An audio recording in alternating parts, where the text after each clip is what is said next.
โอเคဒီဗီဒီယိုဖိုင်လေးက line ပေါ်မှာလေးမှာတော်တော်လေးကိုမှထူးထူးဆန်းဆန်းဖြစ်နေတဲ့ဗီဒီယိုဖိုင်လေးပေါ့နော်ဒါကကျွန်တော်ငလင်တန်းကျောင်းသေဆုံးသွားပြီးတော့မှဒီဟိုတယ်ထဲမှာပိတ်မိနေတဲ့အလုပ်သမားတွေကိုဗျာဒီမကျွတ်မလွတ်တဲ့သူတွေကိုခေါ်ပြီးတော့မှအမြအတမ်းပေးဝတ်တဲ့ဗီဒီယိုဖိုင်လေးပါဗျဘယ်လောက်တောင်စိတ်ဝင်စားစရာကောင်းတယ်လဲကျွန်တော်တို့တူရှက်လောက်ကြည့်ကြည့်အောင်ဗျဦးတင်မြင့်ဝင်လာခဲ့ဟိုဦးတင်မြင့်ဝင်လာခဲ့သမင်းဝင်လာခဲ့အဖိုးဦးတင်မြင့်ဝင်လာခဲ့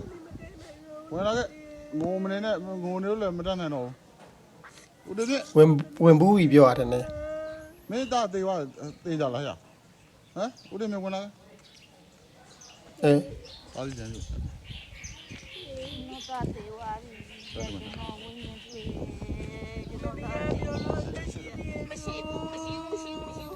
သေးနေပြီဟိုးဘယ်မှာကောင်းလေးတယောက်ကတဲရှင်သေးတယ်ဇနာလေးမလဲဟိုးဘယ်မှာကောင်းလို့တွေ့တယ်ခြေတော့ပေါ်နေတယ်လို့မင်းတို့ငါမနေရပြောတယ်အဲကောင်းလေးမတွေ့သေးဘူးဘေးငါလိုက်ကြရဦးတင်မြင့်မင်းလိုက်ဆိုင်လားဘေးငါလိုက်ပဲတော့အဲ့တော့မင်းတော့ငါကျွတ်လွန်မင်းအောင်မင်းတော့ကျွတ်လွန်လုပ်ပေးမယ်ကြားလာရဒီတော့ကြည့်ကြီးတော့ရှင်နေတဲ့မင်းတော့မင်းကျွတ်လွန်လုပ်ပေးမယ်ကွာဒါတကယ်ပူးတာဆိုပြီးတော့မှချွတ်လူကြီးပြောနေကြရပေါ့နော်ဓာတ်ဘော်ဒီထားခဲ့တော့အေးရ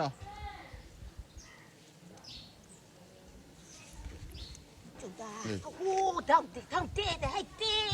แบบโอ้เอ้ยမင်းတဲ့ခန္ဓာကိုထားခဲ့တော့တဲ့ခန္ဓာကိုထားခဲ့တော့မင်း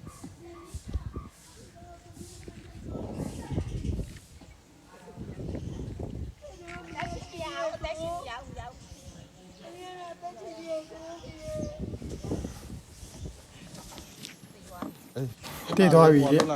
မင်းတို့တာပန်းနှစ်ယောက်ကတာပွဲပေးလိုက်အေးမင်းတို့လောလောဆယ်အဘဖိုးဆောင်နှုတ်မယ်နော်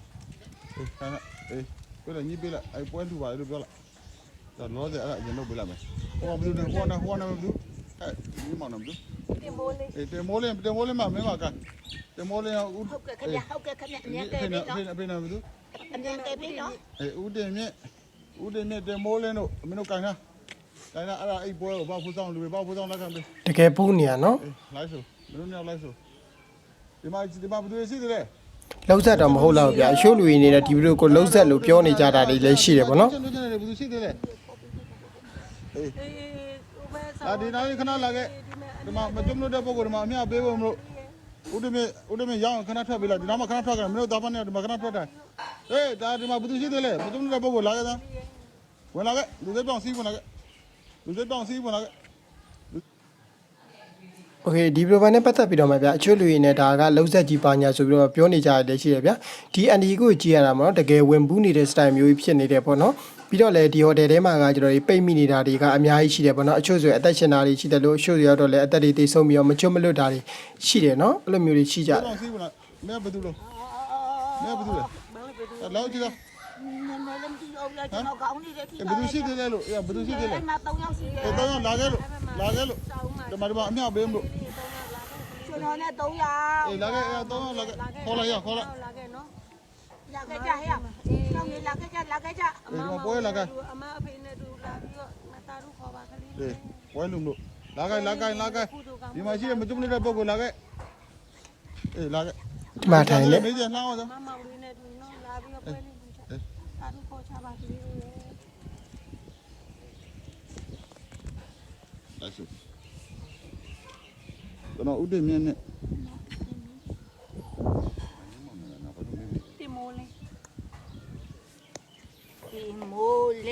တင်မိုးလေးဟဲ့တင်မိုးလေးမင်းပါကခိုင်းနာတယ်ဆရာဒီနောက်က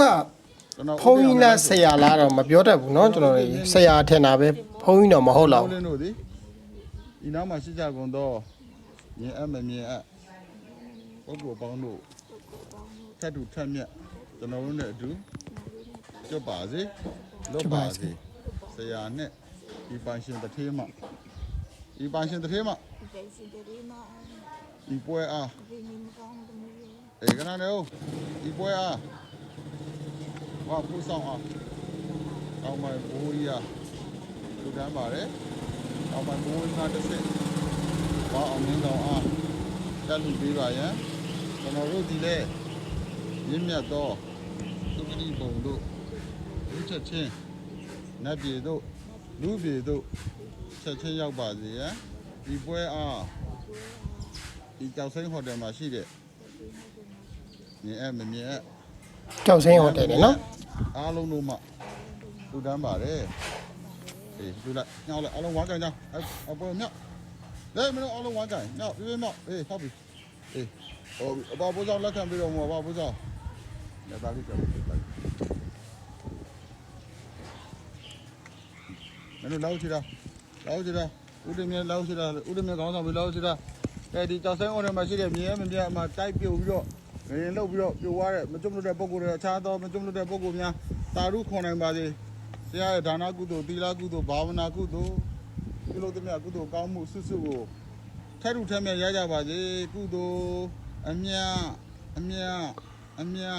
ယူတော်မူကြပါကုန်လောသာဓုသာဓုကုသိုလ်အမြယူတော်မူကြပါကုန်လောသာဓု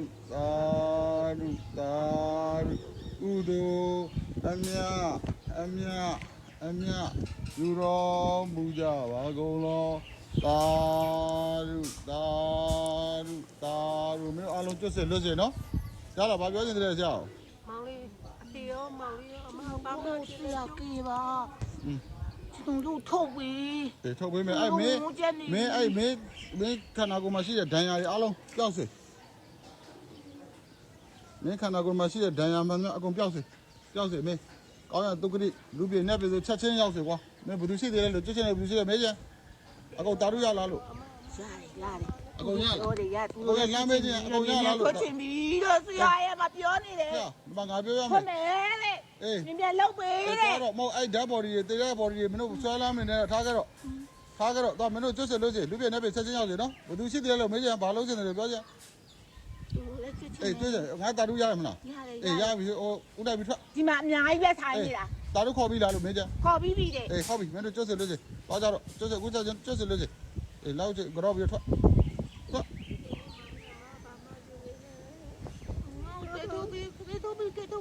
အဲ့ဒါညီအဲ့နောက်ဆောင်တရားမလုံးနဲ့အဲ့တေသွားတဲ့ခန္ဓာကိုယ်ဘာမှလုပ်လို့မရဘူးအေးဟုတ်ပြီနော် โอเคဆန္ဒကဗီဒီယိုပိုင်းနဲ့ပတ်သက်ပြီးတော့မှအချို့လူတွေနေတဲ့ကြတော့လေဒီဗီဒီယိုပိုင်းပေါ်မှာတိတ်မယုံကြဘူးပေါ့နော်ဒါကလုံးဆက်ကြီးဆိုပြီးပြောနေကြတာပေါ့နော်အချို့ကြတော့လေဒီဗီဒီယိုပိုင်းကိုကြည့်ပြီးတော့မှတနာနေတာတွေပါလေရှိတယ်ပေါ့နော်ကျွန်တော်လည်းဒီဗီဒီယိုပိုင်းပေါ်မှာကြည့်ပြီးတော့မှတကယ်ကိုမှစိတ်မကောင်းဖြစ်ရတယ်ဗျဒီနေ့တနေ့တည်းမှမဟုတ်ဘူးပေါ့နော်ကျွန်တော်တို့ငလင်ပေးတင်နေပါဗျာကျွန်တော်တို့ဒီဘက်မန်လေးတိုင်းထဲမှာဆိုရင်ပေါ့နော်ဒီမန်လေးတိုင်းတို့စကိုင်းတိုင်းတို့တော်တော်လေးကိုမှဖြစ်များတယ်ပေါ့နော်ပြီးတော့ကျွန်တော်တို့ဒီဘက်မန်လေးတိုင်းရဲ့ဒီအောက်ဘက်ကိုဆင်းလိုက်မယ်ဆိုရင်ကျွန်တော်တို့မိထီလာဘက်ကတိတ်မဖြစ်လိုက်ဘူးဒီပျော်ဝဲဘက်တို့ရမဲသင်းဘက်တို့ဒီဘက်တက်ကုန်းဘက်နေပြီးတော့ဘက်တွေဆိုရင်ဗျာတော်တော်ကိုမှအဖြစ်များတယ်ပေါ့နော်ပျော်ဝဲဘက်မှာဆိုရင်ဗျာကျွန်တော်တို့တလောကဗီဒီယိုဖိုင်တစ်ပုတ်တွေ့လိုက်တယ်ပေါ့နော်ဘယ်လိုလဲဆိုတော့ဗျာအဲ့လိုမျိုးဝင်ဘူးနေတဲ့ဗီဒီယိုဖိုင်ပေါ့နော်ပျော်ဝဲမှာလဲဗျာကျွန်တော်ဒီ KBZ ဘန်ပြူပြီးတော့မှအရင်အဲ့လိုမျိုးတွေဖြစ်တာတွေပါလေကျွန်တော်ရင်တော့ကတင်ခဲ့ဘူးတယ်ပေါ့နော်အခုတိတိလဲဗျာအဲ့ဒီ KBZ ဘန်ကြီးကသူတို့ကဘယ်လိုလဲဆိုတော့အောက်ထဲကဗျာသူတို့ငွေတွင်းကြီးကိုပဲထုတ်နေတယ်လို့ကြားတယ်ဗျာဒီဘေးကဓာတ်ပေါ်တွေပါလေအခုတိမထုတ်ရသေးတာတွေပါလေအချို့ဒီဘက်မှာပြိုကျတဲ့အတိုက်အဦးတွေပြောဝဲဆိုရင်ဗျာမျိုးပေါ်မှာအဆောက်အဦတွေတော်တော်များများပြိုကျတယ်အဲ့ဒီအဆောက်အဦတွေကိုသူတို့မထုတ်သေးဘဲနဲ့ဗျာအခုတိအချိန်ဆွဲထားတာတွေပါလေရှိတယ်ပေါ့နော်အဲ့ဒီမှာလည်းမကျွတ်မလွတ်တဲ့လူတွေတော်တော်များများတွေ့ရတယ်လို့ပြောနေကြတယ်ပေါ့နော်အဲ့ဒီနေခံတွေရပေါ့နော်ဟိုတလောကဆိုရင်ဗျာအဲ့ဒီကိုဈေးလာဝယ်တဲ့လူတယောက်ကတဲ့ကျွန်တော်အကြက်သားဝယ်တာပေါ့နော်ကြက်သားဝယ်တာကိုတဲ့အဲ့ဒီပြောဝယ်မှာရှိတဲ့မကျွတ်မလွတ်တဲ့လူတယောက်က3ယောက်လောက်ဝင်ဘူးခံဘူးတယ်လို့တော့ကြားတယ်ပေါ့နော်အဲ့လိုမျိုးသူတို့ဝင်ဘူးပြီးတော့မှာတဲ့သူလည်းအဲ့ကြက်သားကြိုက်တယ်ပေါ့နော်သူကြက်သားလေးကျွေးခဲ့ပါအောင်သူဘာမှမစားသေးလို့အဲ့လိုမျိုးဝင်ပြောတာတွေပါတယ်လေရှိတယ်လို့နေကန်တွေကပြောတာတွေလည်းကြားတယ်ပေါ့နော်ဒါကတော့ကျွန်တော်လောက်ကြံပြီးပြောတာလားတကယ်ပဲပြောတာလားတော့ကျွန်တော်မပြောတတ်ဘူးဗီဒီယိုဖိုင်နဲ့တကွာတော့ကျွန်တော်မြင်ဘူးတယ်ပေါ့နော်ဒါကတကယ်ပဲလားဒါမှမဟုတ်လောက်ကြံပြီးပဲသူတို့တွေရိုက်ပြီးပြောတာလားတော့မပြောတတ်ဘူးဒီဗီဒီယိုနဲ့ပတ်သက်ပြီးတော့မှလည်း message လို့အနေနဲ့ဘယ်လိုမြင်ပါတယ်လဲကိုယ့်ရဲ့ထင်မြင်ယူဆချက်ကို comment မှာရေးခဲ့လို့ရပါတယ်ဗျโอเคနောက်တဲ့ဗီဒီယိုဖိုင်လေးတစ်ပုဒ်ဆက်ကြည့်ကြည့်အောင်နော်သမီးတို့စားဖို့အတွက်တက်ချက်ကချက်ခဲ့လဲပြောပါ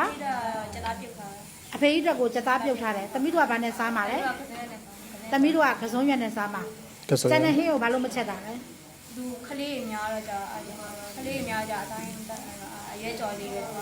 လက်ဖက်တုပ်လေးပဲ ကလေးတွေများတဲ့အခါကျတော့အသားဟင်းမတက်နိုင်ဘူးဖေး ဒီမှာရ စ ဖေးအတွက်ဆိုပြီးတော့မှလိမ်မာတဲ့အလိမ်မာတဲ့သမီးလေးဆိုပြီးလေးစားနေရပါနော် သမီးလေးတို့ကတော့ကစုံရက်နဲ့စားမှာပါတဲ့စိတ်ထဲမကောင်းလိုက်တာနော်ဒါပေမဲ့လည်းဝမ်းနဲ့ပါနဲ့သမီးတကယ်မှန်ကန်တဲ့မေတ္တာစေတနာမိဘဘောကိုသိတတ်တဲ့သားသမီးတယောက်ဖြစ်တဲ့အတွက်ကိုကြီးစောက်ရှောက်တဲ့လူကပေါ်များမှာပါနော်ဆရာမလည်းဆူတောင်းပေးပါတယ်အဖေကြီးလည်းကျမ်းမာသက်သာပါစေမိုးနေတာလား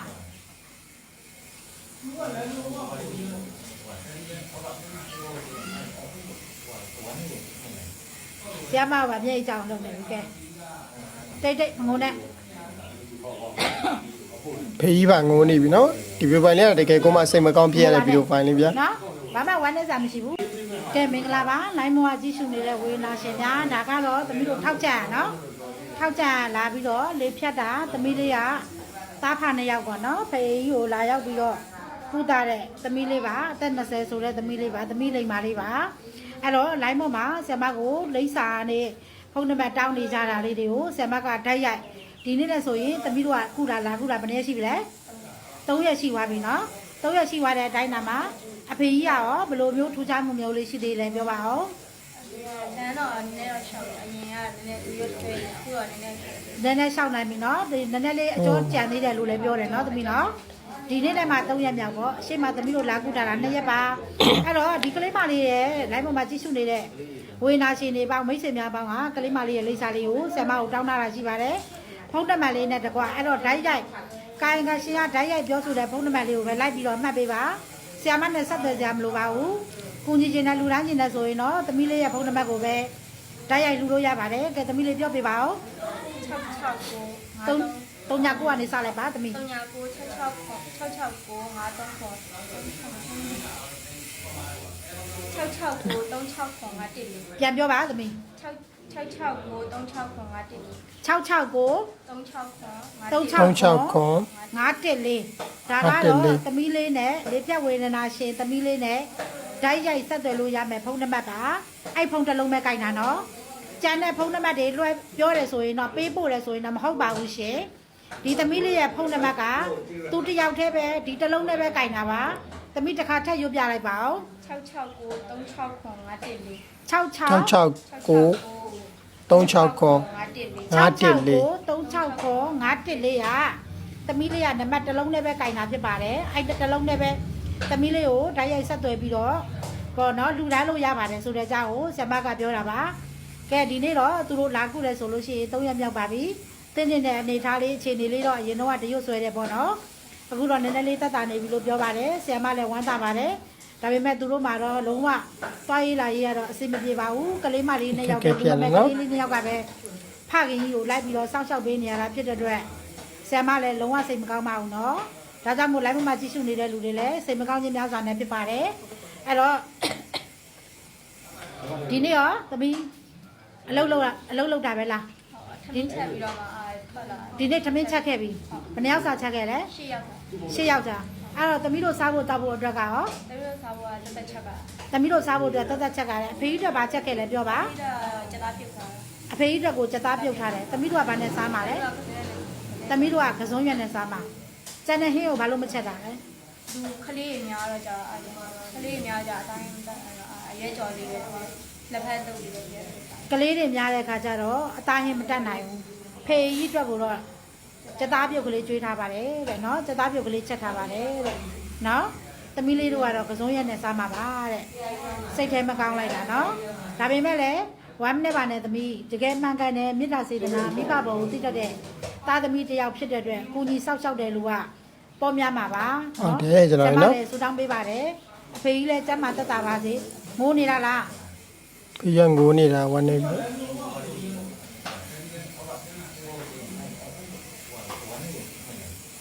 ဆရာမကမျက်အကြောင်းလုပ်နေပြီကဲတိတ်ငုံနဲ့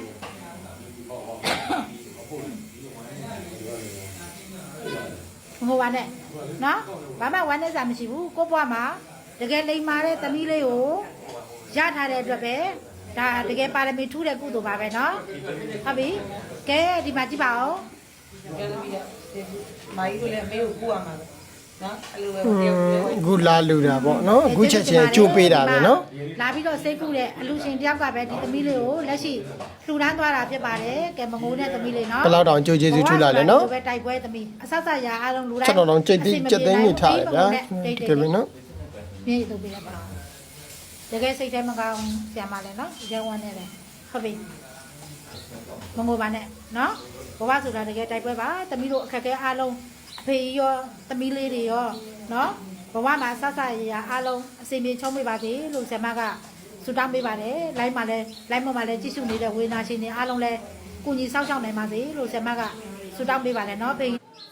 โอเคကျွန်တော်ဒီ program လေးကိုဒီလောက်ပဲပြတော့မယ်เนาะဒီ program လေးကိုကြည့်ချင်ရမြင် Miss Ro အနေနဲ့လည်းဒီ program လေးပေါ်မှာ live ပြီးတော့မှ1နဲ့ကြမယ်လို့ထင်ပါတယ်ဗျတကယ်ကိုမှလိမ္မာတဲ့သမီးလေးပေါ့เนาะကျွန်တော်ဒီဦးလေးကြီးကအရင်ဘွားကကုသကံနေကောင်းခဲ့လို့ပဲဒီလိုမျိုးလိမ္မာတဲ့သမီးလေးကိုပိုင်ဆိုင်ထားရတယ်ပေါ့เนาะဆောနာကကလေးမလေးရဆိုလဲဗျာသူလိမ္မာတဲ့ဗျအခုချက်ချင်းလက်ငင်းပဲဗျာသူလိုမျိုးဆေးလာကူတဲ့သူချင်းချင်းရပဲသူ့ကိုအလူငွေဆိုပြီးတော့မှလာရောက်လူတန်းတော့တာပေါ့เนาะဒါကကျွန်တော်ဒီအခုမှစလူတန်းတာပဲကြည့်တယ်နောက်တဲ့ကျွန်တော်လိုပဲကြည့်ရှုနေတဲ့ line ပေါ်ကသူတွေအနေနဲ့ကသူ့ကိုလူတန်းတဲ့လူတွေတော်တော်များများရှိတယ်လို့သိရတယ်ပေါ့နော်ဒါကလည်းကျွန်တော်ဒီ